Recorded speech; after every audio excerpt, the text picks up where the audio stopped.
Sarah from Aunt M's Quilts and M's Scrap Bag, and I have Ruth Davis with me again here today because I'm sure you haven't had enough of our shenanigans from Ruthie Quilts Long Arm Quilting, and we're going to be showing you how to do some quilting on Braveheart.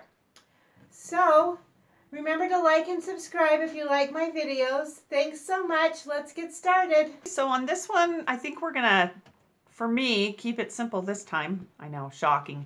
Okay, so on this one... This is Ruth's simple, not Emily's simple. It's still pretty simple. So on this one, we're gonna do a swirly, because she named this one Braveheart, so I kind of want to bring that heart in there. It reminds me of a military chevron that they wear on their uniforms, and so how appropriate for Braveheart. So I swirled up and I swirled up again. Now I'm going to come back down and I'm going to make this into a swirly heart like we've done on the other. Okay, now this one. Her quilting is beautiful. Just go to her Facebook page, Ruthie Quilts, and you can see that she's really a beautiful quilter.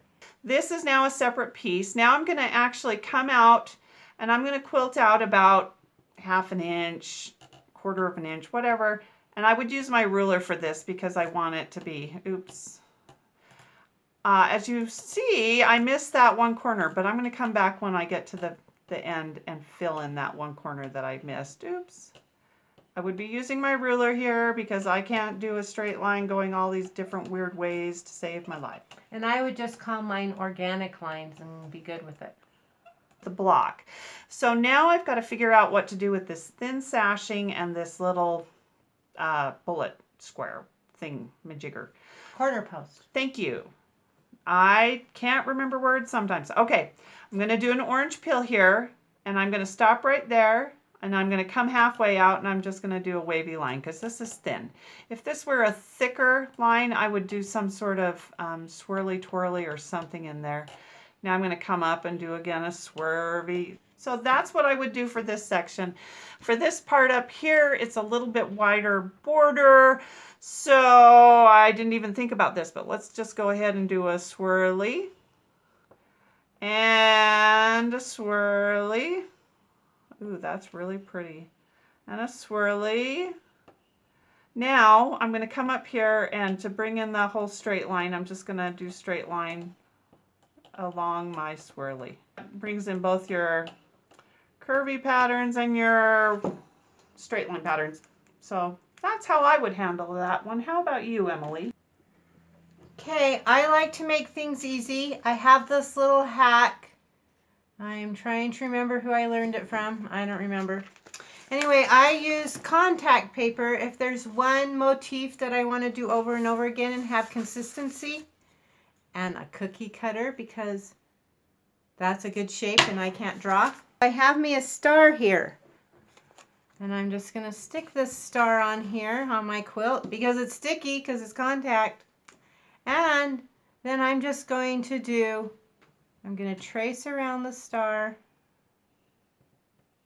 Whoops. Yeah, I'm tracing really well.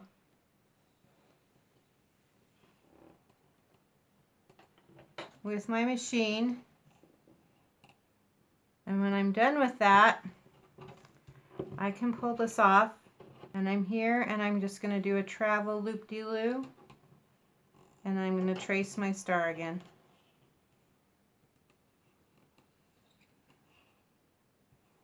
And then I find I can move this several times before I have to do another one. But eventually the lint from your quilt will make you have to get another one.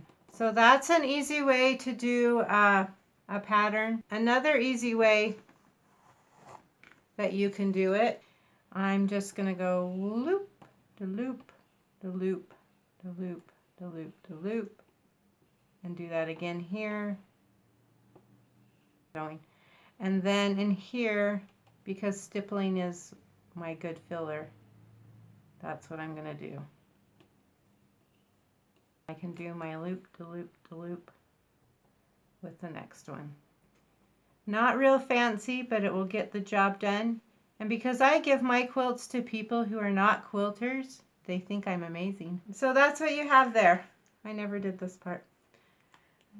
So that's just another way that you can quilt it that's quick and easy. Ruth will do elaborate, and if you want to expand your talents, try that. It's always fun to try new things. It's okay if it's not as perfect as you want. The next time it will be better. Thanks for watching. Remember to like and subscribe. Thanks. Bye. We'll see you next time. Bye.